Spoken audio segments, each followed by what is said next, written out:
The fact that it's a global problem, that it's a problem at all, is because incitement and incitement through hateful rhetoric leads to hateful actions.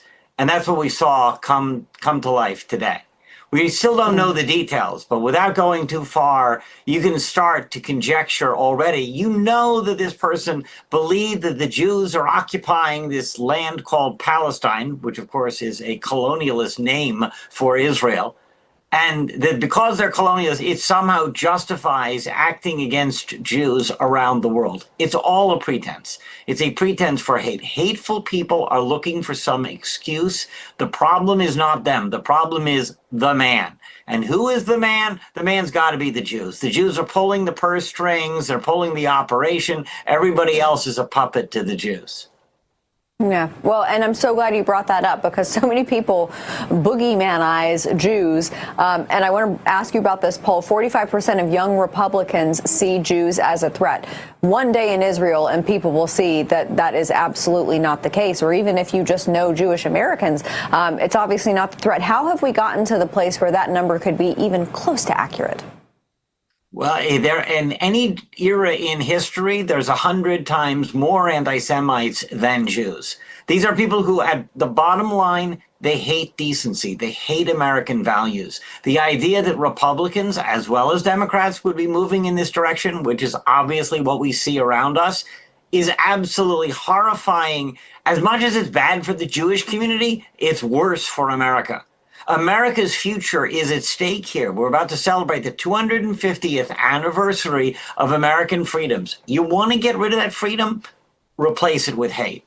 Replace it with finding problems with everybody else and driving everybody else down and driving society apart.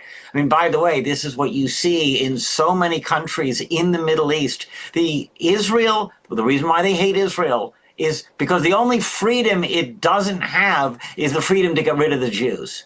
All the other countries around it got rid of their Jews, and places like Iraq and Syria demonstrate how well things go after that happens. So this idea that the Jews are responsible for the problems, just look at what's going on in those countries and you see how lunatic that is. Absolutely. Rabbi, if I remember correctly, you're in Philadelphia, is that right? No, I'm in Baltimore, but similar story. In Baltimore, okay. So you look at places like Baltimore, Philadelphia, New York, deep blue cities. I mean, across the board, synagogues in this country have got to ramp up their security. But do you think that it's even more intensified when you're in blue cities?